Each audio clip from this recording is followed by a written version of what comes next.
நாம சொல்றோம் சோடா மாவு, உப்பு, ஈவன் இந்த வினிகர், இது எல்லாமே வந்து அளவு கூடும் போதுதான் கெடுதல். இப்ப சோடா மாவே நீங்க பாத்தீங்க அப்படின்னா அது ஆக்சுவலா சோடியம் பைகார்பனேட்னு சொல்ற ஒரு சால்ட்.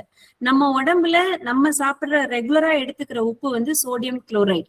சரிங்களா? இப்ப இந்த சோடியம் அப்படின்றது நம்ம உடம்புல இல்ல அப்படின்னா நமக்கு இந்த கண்டக்டிவிட்டி, இப்ப நான் இங்க தொட்ட உடனே இங்க நான் தொடுறேன் அப்படிங்கிற சென்ஸ் வந்து ஒரு மில்லி செகண்டுக்குள்ளார என் பிரெயினுக்கு போய் எனக்கு ரிஃப்ளெக்ட் ஆகி இப்போ ஒரு எறும்பு கடிக்குதுன்னா நம்ம தட்டி விடுவோம் இல்லையா?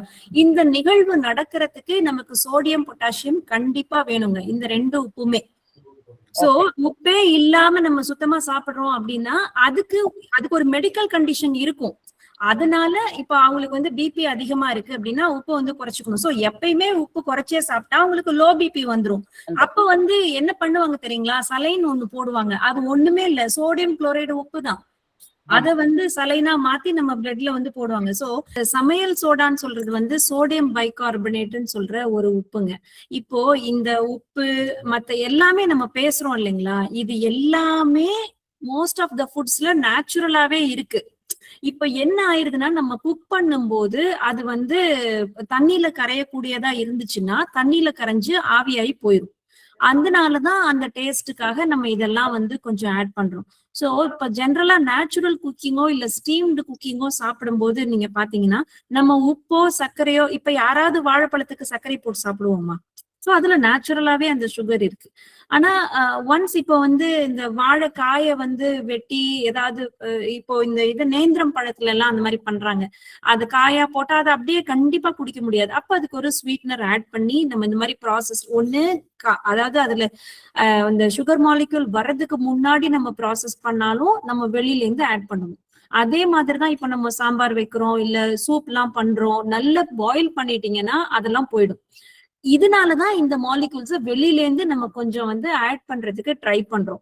இப்போ அதே மாதிரி இப்போ உப்பு இருக்கு இல்லைங்களா? இப்ப எதுக்காக ஊறுகால எல்லாம் நிறைய உப்பு போடுறாங்கன்னா, நிறைய உப்பு போட்டா அதுல எதுவுமே வளராது, ஃபங்கஸோ இல்ல பாக்டீரியாவோ வளராதுங்கிறதுக்காக. ஆனா ஒரு பர்டிகுலர் 2% மட்டும் உப்பு போட்டீங்க அப்படின்னா அது வளரும். இட் மீன்ஸ் வாட்னா அந்த சின்ன செல்லுக்கு கூட அது வளர்றதுக்கு ஒரு குறிப்பிட்ட அளவு உப்பு வந்து தேவைப்படுது. அதே மாதிரிதான் நமக்கும் நம்ம வெளியில இருந்து சொல்ற எல்லாமே அது அளவோட இருந்ததுன்னா நமக்கு ரொம்ப நல்லதுங்க. அளவு மீறி போகும்போதுதான் நமக்கு பிரச்சனை ஆகுறது. இப்போ இந்த சோடியம் பைகார்பனேட் வந்து நிறைய இப்போ எடுத்ததுக்கெல்லாம் அது வந்து டேஸ்ட் நல்லா இருக்கு, ஃபிளஃபியா வருது அப்படி நம்ம போட்டுட்டே நம்ம அதை சாப்பிட்டுட்டே இருந்தோம் அப்படின்னா அது கண்டிப்பா வந்து நல்லது கிடையாது. அப்போ இப்போ வந்து ஃபார் எக்ஸாம்பிள் பிரெட் சாப்பிடுறோம் இல்லைங்களா? பிரெட்ல வந்து அந்த ஃபிளஃபினஸ்க்கு வந்து ஈஸ்ட் தான் காரணம் அப்படின்னு நம்ம நினைச்சிட்டு இருக்கோம். அது மட்டும் இல்ல, நம்ம போடுற இந்த சோடா உப்பு எல்லாமே. அதனாலதான் இப்போ ரீசன்ட் டேஸ்ல எல்லாம் வந்து ஹோம் பேக்கிங் பண்றவங்க அந்த மாதிரி ட்ரை பண்றவங்க எல்லாம் கொஞ்சம் அதெல்லாம் வந்து குறைச்சு போட்டு பண்றாங்க. சோ அப்ப ஈஸ்ட் வந்து நல்லதா அப்படின்னு கேட்டீங்கன்னா, ஈஸ்ட்ல மட்டும்தான் விட்டமின் B12 இருக்கு. நம்ம சாப்பிடுற வேற எந்த வெஜிடேரியன் ஃபுட்லயும் விட்டமின் B12 உங்களுக்கு கிடைக்கவே கிடைக்காது. அப்போ விட்டமின் B12 வந்து வேணும் அப்படின்றவங்க வந்து தாராளமா பிரெட் எடுத்துக்கலாம் தானே? பிரெட்ல ஈஸ்ட் வந்து போட்டிருக்கு. ஆனா பிரெட்லயும் அகைன் நீங்க வந்து சூஸ் பண்ணிக்கணும். இதுல வந்து ஃபுல்லா மைதா இருக்கிறது பிரெட் நம்ம எடுக்கக்கூடாது.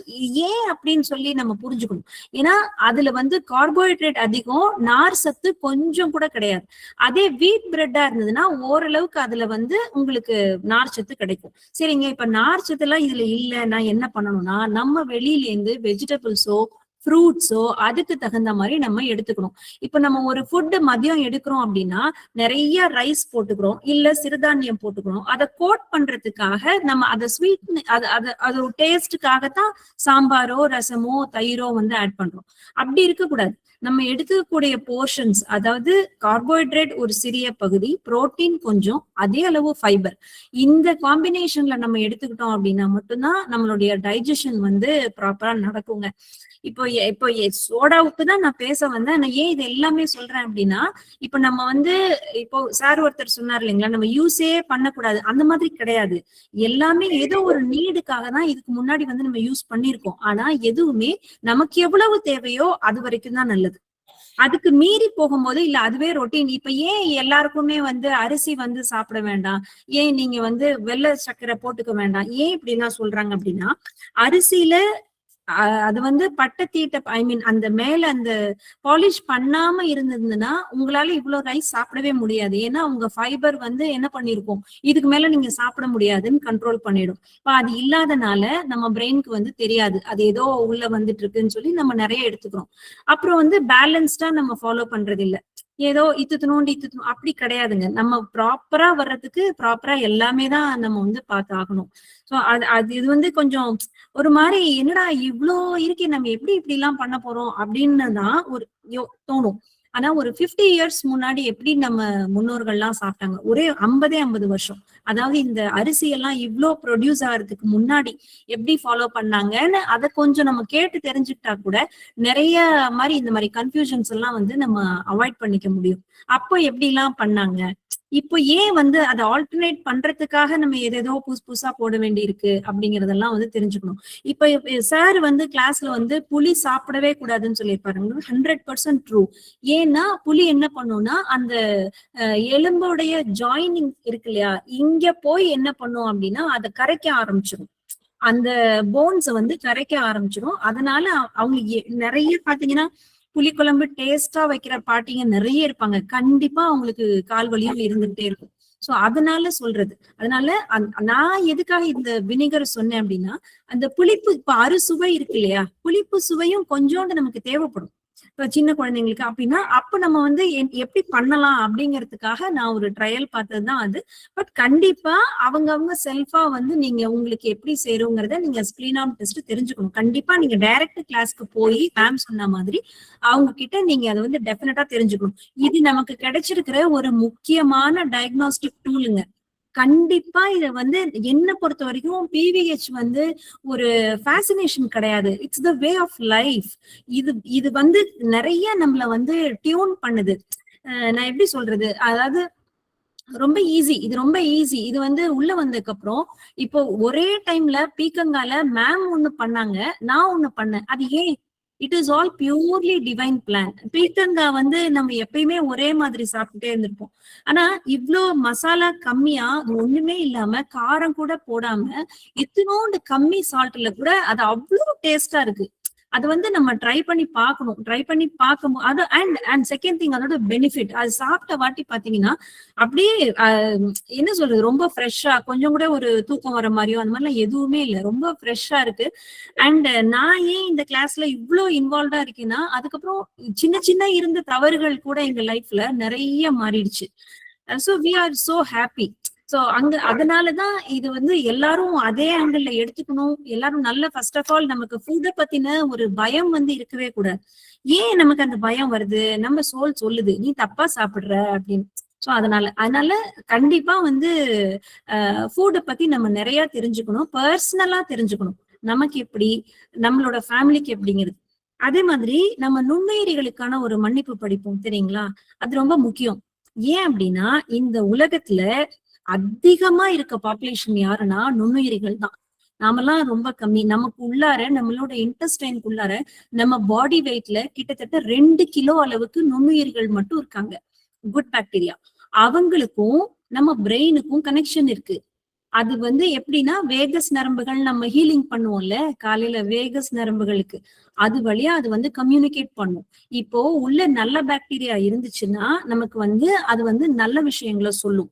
இதே ஒரு பயம் வந்துருச்சுன்னு வைங்களேன், அங்க இருக்கிற கெட்ட பாக்டீரியா எல்லாம் ஆக்டிவேட் ஆகும். அந்த கார்டிசோல்னு ஒரு என்சைம். சோ இப்ப நம்ம ஹீலிங் பண்ணும்போது என்ன ஆகும் அப்படின்னா, நம்மளுடைய ஆறால இருந்து அந்த கெட்ட விஷயங்கள் எல்லாம் போன உடனே கெட்ட பாக்டீரியா அப்படியே சைலண்ட் ஆயிடும். ஆனா நல்லா புரிஞ்சுக்கோங்க, அது உள்ளதான் இருக்கும். சோ இந்த ஃபுட்ல நம்ம கேர்ஃபுல்லா இருந்தோம்னா அந்த கெட்ட பாக்டீரியாவெல்லாம் எந்திரிக்காம பாத்துக்கலாம். இன்னொன்னு, அது கம்ப்ளீட்டா நம்ம அழிக்கலாம் முடியாது, அது அங்கதான் இருக்கும். சோ நுண்ணுயிரிகள் வந்து ரொம்ப சைலண்டா உள்ளே இருந்து வேலை பார்ப்பாங்க. அதனால கண்டிப்பா அவங்களுக்கும் நம்ம வந்து ஒரு மன்னிப்பு வந்து படிக்கும் போது கரெக்டா நமக்கு வந்து ஆர்கனைஸ்டா ஸ்ட்ரக்சர்டா நம்மளோட ஃபுட் என்ன சாப்பிடணும், நம்ம எவ்வளவு எடுத்துக்கணும், இந்த ஃபுட் நல்லதா நல்லது இல்லையா, இது எல்லாமே நம்மளோட பிரெயினுக்கே தானா சொல்ல ஆரம்பிக்கும். நம்மளுடைய மைக்ரோபியல் சிஸ்டம் உள்ள இருக்கிறது. சோ அது ரொம்ப ஹெல்த்தியா வச்சுக்கணுங்கிறதுக்காகவும் நம்ம நல்ல ஃபுட்டு சாப்பிடணும். அதுல வந்து பாத்தீங்கன்னா அந்த பாக்டீரியா எல்லாம் எங்க இருக்கும் அப்படின்னா நமக்கு வந்து சிறுகுடலுக்கு அப்புறம் பெருங்குடல்னு வரும். அந்த பெருங்குடல்ல தான் அவங்க இருப்பாங்க. இப்ப நம்ம ஒரு ஃபுட் எடுக்கிறோம்னு வச்சுக்கோங்களேன். இப்ப நம்ம வந்து அரிசி எடுக்கிறோம். அரிசி சாப்பிட்ட உடனே நம்மளுடைய வயிறு பகுதியிலேயே அது டைஜஸ்ட் ஆயிடும். ஆனா அங்க வரைக்கும் அந்த பெருங்குடல் வரைக்கும் ஒரு உணவு போய் அதுக்கு கொடுக்கணும்னு வச்சுக்கோங்களேன். அதுக்குதான் நார் சத்து இருக்கணும். அப்ப அந்த ஃபைபர், நார் சத்துன்றது ஃபைபர், அது என்ன பண்ணும்னா ஸ்டொமக்ல டைஜஸ்ட் ஆகாது, ஸ்மால் இன்டெஸ்டைன் சிறுகுடல்லையும் ஆகாது, பெருங்குடல்ல போய் அது பிரேக் ஆகி அங்க இருக்கிற நல்ல பாக்டீரியாக்கு அது ஃபுட் கொடுக்கும். இப்ப புரியுதுங்களா இந்த ஃபைபர் எவ்வளவு இம்பார்ட்டன்ட்? எதுக்காக எல்லா கிளாஸ்லயும் நம்ம பிவிஹெச் கிளாஸ்ல பாத்தீங்கன்னா கிரீன்ஸ், கீரை இல்லாம இருக்கவே இருக்காது. எல்லா இடத்துலயும் ஏதோ ஒரு ஃபுட்ல கண்டிப்பா கீரை இருக்கும். சோ அப்ப என்ன பண்ணுது, அது நல்ல பாக்டீரியாவுக்கு ஃபீட் பண்ணுமா? அப்ப அதனுடைய பாப்புலேஷன் அதிகமா இருக்குமா? அப்ப ஆட்டோமேட்டிக்கா நமக்கு நல்ல தாட்ஸ் வருமா? சோ உள்ள இருந்து இன்டர்னலா நம்ம வந்து வேலை பார்க்கணும். So that is the reason. எனக்கு தெரிஞ்சு வேற எந்த ஒரு சிஸ்டம்லயும் நீங்க எவ்வளவு பே பண்ணி சொன்னா கூட இவ்வளவு ஒரு தகவல்கள் வந்து கிடைக்குமா அப்படின்னு எனக்கு தெரியல. சோ நம்ம சாப்பிடுற ஒரு ஃபுட்ல இருந்து நமக்கு பாக்டீரியா போகுது அப்படின்னு அப்படி கிடையாது. இந்த பாக்டீரியா எப்ப தெரியுமா உள்ள போகும்? நாம பிறக்கும் போதே நம்ம அம்மா வந்து நமக்கு கொடுத்துருவாங்க. அப்படி உள்ள போய் காலனைஸ் ஆகுறது தான். நீங்க நல்லா யோசிச்சு பாருங்க. நீங்க வெளியில இருந்து இப்போ தயிர்ல ப்ரோபயோட்டிக்ஸ் போகும், நான் இல்லைன்னு சொல்லல, ஓரளவுக்கு போகும். ஆனா ஒன்ஸ் நம்மளுடைய ஸ்டொமக்ல ஹை ஆசிட், அது வந்து pH 1, 2 அவ்வளவுதான் இருக்கும். அது பட்ட உடனே அது பிரேக் அவுட் ஆயிடும், அது வந்து செத்து போயிடும். அதனுடைய ஸ்போர்ஸ் தான் அங்க வந்து போகும். அதனால வந்து இப்ப ஆக்சுவலா நம்ம தயிர் சாப்பிடுற மாதிரி இருக்கு. ஆனா ப்ரோபயோட்டிக் மெடிசின்ஸ் கொடுப்பாங்க தெரியுமா? அதை நீங்க சாப்பிட்டீங்கன்னா அது ஸ்டொமக்ல ஓப்பன் ஆகாது, சிறுகுடல்ல ஓப்பன் ஆகாது, நேரா பெருங்குடல்ல போய் தான் ஓப்பன் ஆகும். சோ அந்த மாதிரி ப்ரோபயோட்டிக்ஸ் மட்டும்தான் உள்ள போகும். சோ நம்ம என்னதான் பண்ண முடியும்னா நமக்கு ஆல்ரெடியே வி ஆர் கிஃப்டட் வித் ப்ரோபயோட்டிக்ஸ்ங்க. அதை நல்லா வச்சுக்கிறதுக்கு நீங்க நல்ல ஃபுட் சாப்பிடணும். அது நமக்கு கிடைக்கும்னா நம்ம கிரீன் லீவ்ஸ்ல நமக்கு கிடைக்கும். ஃபைபர் ரிச் ஃபுட் எத்தனையோ இருக்கு இல்லைங்களா? நீங்க அதை கூகுள் பண்ணீங்கன்னா நிறைய கிடைக்கும். இப்போ பாலிஷ்டு ரைஸ்ல ஃபைபர் கிடையாதுங்க. அதனாலதான் அது வந்து மைதால ஃபைபர் கிடையாது. ஏன் இதெல்லாம் வேண்டாம் வேண்டாம் வேண்டாம்னு சொல்றோம்னா இது எதுவுமே குட் பாக்டீரியாக்கு ஃபுட்டா போகாது. சோ ஃபுட்டா போகலன்னா அது செத்து போயிடும். ஐ மீன் செத்து போயிடுனா பாப்புலேஷன் குறையும். பாப்புலேஷன் குறைஞ்ச உடனே நமக்கு ஒரு வித பயம் வரும் உள்ள இருந்து. ஏன் அந்த பயம் வருதுன்னா, பயம்னு வருது அப்படின்னாலே அங்க பேட் பாக்டீரியாவுடைய பாப்புலேஷன் அதிகமா இருக்குன்னு அர்த்தம். சோ அந்த காலத்துல பாத்தீங்கன்னா ஃபர்ஸ்ட் வந்து உடம்பு சரியில்லைன்னா முதல்ல வந்து அவங்களுக்கு பேதி கொடுங்க அப்படின்னு சொல்லுவாங்க தெரியுமா? It is not only for that. அங்க இருக்கிற கெட்ட உணவு போகணும், அவங்க சிஸ்டத்துல பிரச்சனை மட்டும் கிடையாதுங்க. அங்க இருக்கிற நிறைய கெட்ட பாக்டீரியா வந்து செத்து போயிடும். அதனாலதான் நிறைய ஆன்டிபயோட்டிக் சாப்பிடாதீங்கன்னு சொல்றோம். நிறைய ஆன்டிபயோட்டிக் சாப்பிட்டீங்கன்னா நமக்கு வயிற்றுல இருக்க நல்ல பாக்டீரியாவும் சேர்த்துதான் செத்து போகும். அப்புறம் நீங்க நிறைய ஃப்ரூட்ஸ் எல்லாம் சாப்பிட்டு சாப்பிட்டு சாப்பிட்டு அதை வந்து நீங்க வந்து வளர்த்திக்கணும். புரியுதுங்களா? சோ அதுல வந்து ரொம்ப அந்த நாலேஜ் வந்து ரொம்ப ரொம்ப முக்கியம். அதனாலதான் ஃபைபர் மிஸ்ஸே பண்ணக்கூடாது. கண்டிப்பா ஏதோ ஒரு கீரை வகை, காய்கள் வந்து நம்மளுடைய உணவுல இருக்க வேண்டியது மஸ்ட். அதனாலதான் இப்ப நம்ம பிவிஹெச் கிளாஸ்ல பாத்தீங்கன்னா எந்த ரெசிபி பண்ணாலும் சரி அதோட ஒரு வெஜிடபிளோ ஒரு கீரையோ ஏதோ ஒண்ணு சேர்த்து சேர்த்து சேர்த்து பண்றோம். ஏன்னா அந்த குவான்டிட்டி வந்து ரொம்ப முக்கியங்க. உள்ள இருக்கிற அந்த பாக்டீரியாவை நீங்க நல்லா வச்சுக்கிட்டீங்கன்னா நம்மளுடைய தாட் பிளாட்ஃபார்மே முதல்ல நல்லா இருக்கும், நம்ம ஸ்டேபிளா இருப்போம். நம்மளோட ஆரால இருந்து எல்லாமே வந்து அது கிளியர் பண்ணும். ஆஸ் அ ஃபுட் வந்து கிளியர் பண்ணணும் இல்லையா? உள்ள இருந்தும் புளிச்சிருச்சுன்னா அதுல வந்து லாக்டிக் ஆசிட் அதிகமாயிரும் இல்லையா? நீங்க எதுவுமே அதுதான். நீங்க இப்போ ஆசிட்னா ஓவரா ஆசிடே நம்ம எடுத்துட்டு இருக்க கூடாது. அதனுடைய லிமிடேஷன்ஸ்ல நீங்க இருக்கணும். இப்ப தயிர் வந்து நேத்து ஊத்தி இன்னைக்கு சாப்பிட்டா ஓகே, நாளைக்கு நாளானைக்கு அதுக்கடுத்த நாள் மோர் குழம்பு அப்படிலாம் போறதுதான் தப்பு. அப்ப வந்து அதுல ஸ்லோவா லாக்டிக் ஆசிட் வந்து இன்க்ரீஸ் ஆயிட்டே இருக்கும். அந்த புளிப்பு வர வர இப்போ இட்லியுமே அப்படிதான். நீங்க வந்துட்டு ஒன் டே ஒன்லி பர்மிட்டடுங்க. அடுத்த நாள் அன்னைக்கு நைட்டுக்கு போகுது அப்படின்னாலே அதுல ஃபுல்லா உங்களுக்கு ஆசிட், அந்த பாக்டீரியல் ரெசிடியூஸ் தானே உங்களுக்கு இருக்கும். அதை போய் நம்ம ஃபுல்லா சேர்த்துட்டே இருக்கும் போது என்ன ஆகும்னா நம்ம உடம்பு கண்டிப்பா கெட்டு போயிடும். அதனாலதான் அதை வந்து அவ்வளவு பெரிய பிராக்டிஸா சொல்றதும் இல்லை. உலகமே சொல்றாங்க. ஆனா என்ன சொல்ல மாட்டாங்கன்னா அந்த மாவு ஒரு வேளைக்கு மட்டும்தான் இட்லி ஊத்தணும்ங்கிறது இல்ல. ஏதாவது ஒரு பெரிய ப்ராசஸ்னால நேச்சுரலி நம்ம கிலோ கணக்குல பண்ணி அதை டம்ப் பண்ணி வச்சிருவோம். ஆனா அப்படி பண்ணக்கூடாது. கண்டிப்பா அந்த ஒரு வேலைக்கு எவ்வளவோ அதை மட்டும் பண்ணிக்கலாம். அன்னைக்கு ஆக்சுவலா இப்போ லாஸ்ட் 2 வீக்ஸ் முன்னாடி ஒரு கிளாஸ் நடந்தது இல்லைங்களா சென்னையில, பிவிஎஸ் கிளாஸ்ல ஒரு இட்லி கொடுத்திருந்தாங்க, வரகு இட்லின்னு சொல்லியிருந்தாங்க. சோ அதெல்லாம் வெரி குட் ட்ரைங்க. நம்ம பாதி அரிசியோட பாதி சிறுதானியம் ஏதோ ஒண்ணு பண்ணும்போது naturally we get more amount of ஃபைபரும் அதுல இருக்கும் இல்லையா. சோ அது மாதிரிலாம் வந்து நம்ம கண்டிப்பா அதுல கூட நம்ம இது கான்செப்ட் இவ்வளவுதாங்க. ஃபைபர் நிறைய இருக்கணும். கண்டிப்பா அந்த ஃபைபர் தான் வந்து நம்ம கட் பாக்டீரியாவுக்கு ஃபுட்.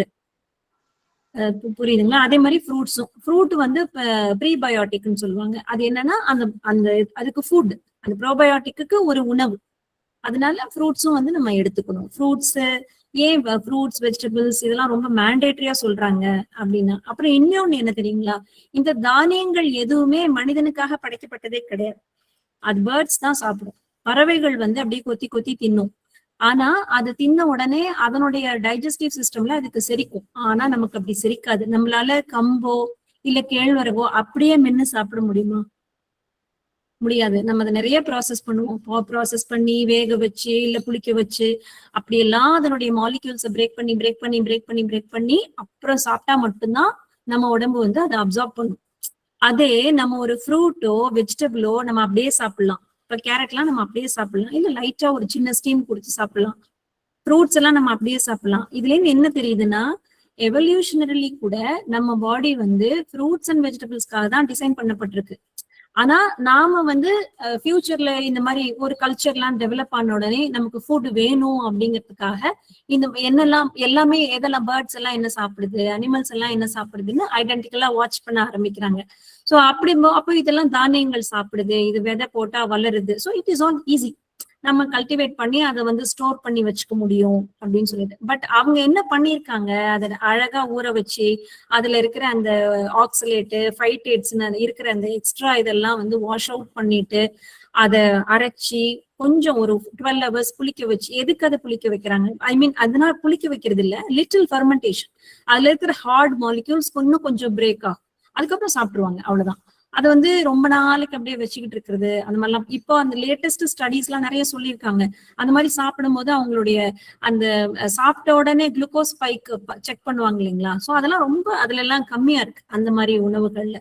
பட் எதை பண்ணாலும் தயவு செய்து அதிகமா புளிக்க விட்டுறக்கூடாது. கண்டிப்பா அது நல்லது கிடையாது.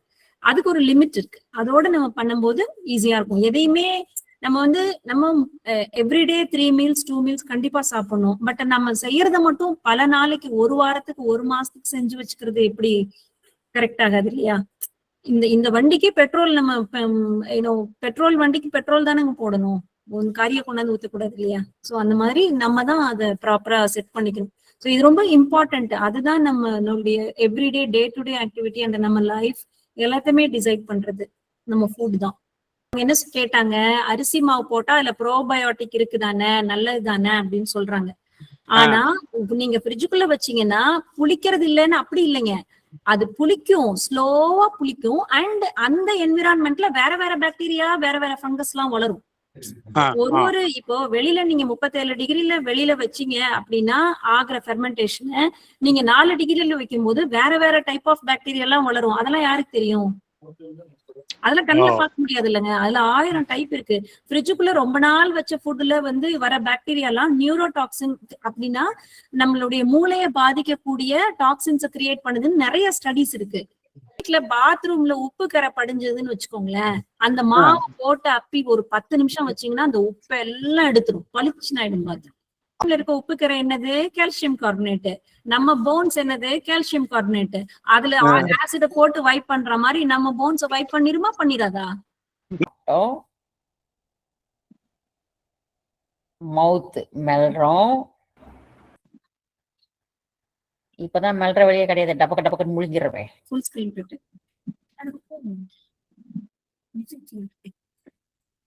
1 minute மேம், 1 minute.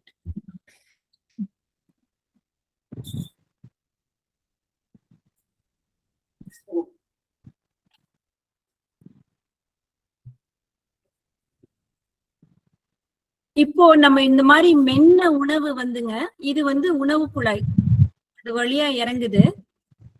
இது ஒன்னொன்னுக்கு ஒரு பேர் இருக்கு. பட் நான் அந்த ப்ராசஸ் மட்டும் பாத்தீங்கன்னாலே ரொம்ப யூஸ்ஃபுல்லா இருக்கும். நம்ம நல்லா மென்னு சாப்பிட்ற இந்த உணவு வந்து இந்த இது அப்படியே இந்த உணவு குழாய் வழியாக, இதுதான் நம்மளுடைய வயிறு. இப்படித்தான் இந்த உணவு வந்து இறங்கும்.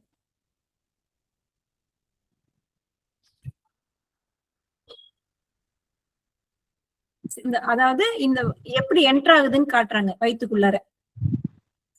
இந்த உணவு வந்து இப்படி விழுங்க. இங்க வந்து இவ்வளவு, இதுதான் இந்த ஸ்டொமக்ன்னு சொல்றது. இங்க நிறைய ஆசிட் இருக்கும், ஹைட்ரோகுளோரிக் ஆசிட் இருக்கும்.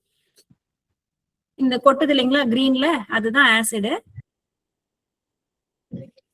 அந்த ஆசிட் ஒரு இரும்பு டேபிள்ல விட்டா டேபிள் வந்து ஓட்டையாயிடும்.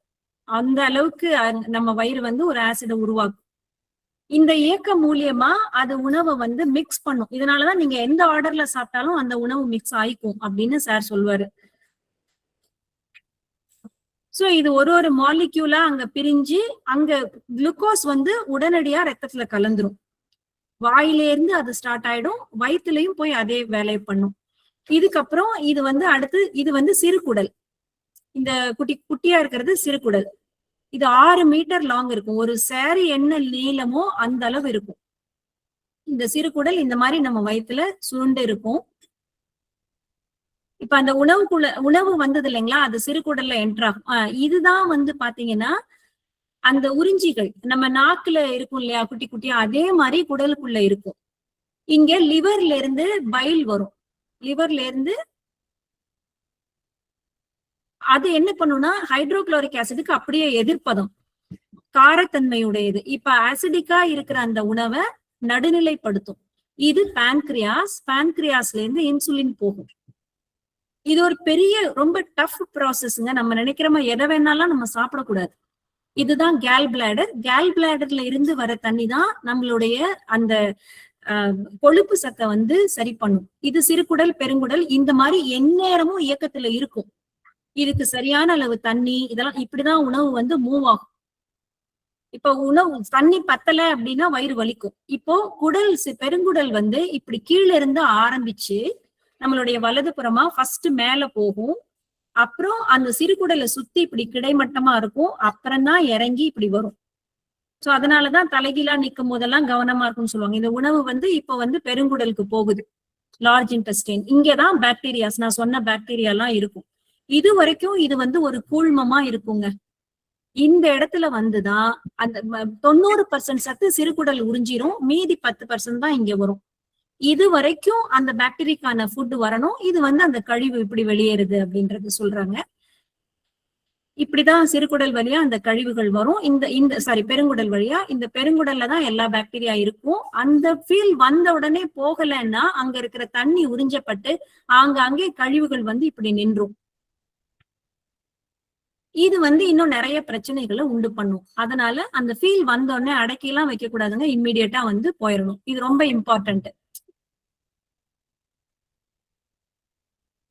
சரிங்களா? இப்படிதான் இந்த உணவு வந்து பிரயாணம் பண்ணி, இது ஒரு நீண்ட இதுங்க, 30 மணி நேரம் ஆகும். சில சமயங்கள்ல ரொம்ப ஹார்டு ஃபுட் எல்லாம் வந்து வரதுக்கு 30 மணி நேரம் ஆகும். நம்ம சாப்பிடக்கூடிய ஒரு உணவு 2ல இருந்து 4 நாள் ஆகுங்க, அது ஃபுல்லா வந்து வெளியில வரதுக்காக. நம்மளுடைய பாடி நமக்கு கிடைச்ச ஒரு அற்புதமான மிஷின்ங்க. இதுக்கான ஃபியூவல் தான் நம்ம உணவு. நம்ம ஒரு ஆடி காரை வச்சுக்கிட்டு அதுல கொண்டு போய் டீசலையோ இல்ல இனி மண்ணெண்ணையோ ஊத்த முடியாது இல்லைங்களா? சோ அந்த மாதிரி நம்ம உடம்புக்கு என்ன உணவு அப்படிங்கறது நம்ம இந்த மாதிரியான ஒரு வாய்ப்பு வேற எங்கேயும் எனக்கு கிடைக்கும்னு தோணல. அதனால வந்து தயவு செய்து இன்னும் நிறைய பேர் உங்க ஃப்ரெண்ட்ஸ் எல்லாம் கூட நீங்க இந்த class, even direct classes attend பண்ண சொன்னா அங்க நிறைய டிப்ஸ் அண்ட் ட்ரிக்ஸ் நிறைய கிடைக்கும். அண்ட் கிடைக்கிறது மட்டும் இல்ல, எவ்வளவு இம்பார்ட்டன்ட் பாருங்க. அதை நம்ம ஃபாலோ பண்ண வேண்டியது. நம்ம ஃபாலோ பண்ணா நம்ம ஃபேமிலி ஃபாலோ பண்ணும். அண்ட் ஒவ்வொரு பெண்கள் கிட்டையும் அந்த ஃபேமிலிக்கான மைக்ரோ ஆர்கானிசம்ஸ் இருக்கும். இதெல்லாம் ட்ரூ. இதுக்கெல்லாம் ரிசர்ச் பேப்பர் இருக்கு. நீங்க குக் பண்ணும் போதுதான் அந்த உணர்வுகள் வந்து அவங்க ஃபேமிலி மெம்பர்ஸ்க்கு போகும். சோ அதனால நம்ம செல்ஃப் குக்கிங் பண்ணி சாப்பிடுறதுங்கிறது ரொம்ப இம்பார்ட்டன்ட். ஈவன் ஒரு வெஜிடபிளா இருக்கட்டும், நமக்குள்ளார நம்ம ஃபேமிலிக்குள்ள சாப்பிட்டுக்கிறது ரொம்ப நல்லது.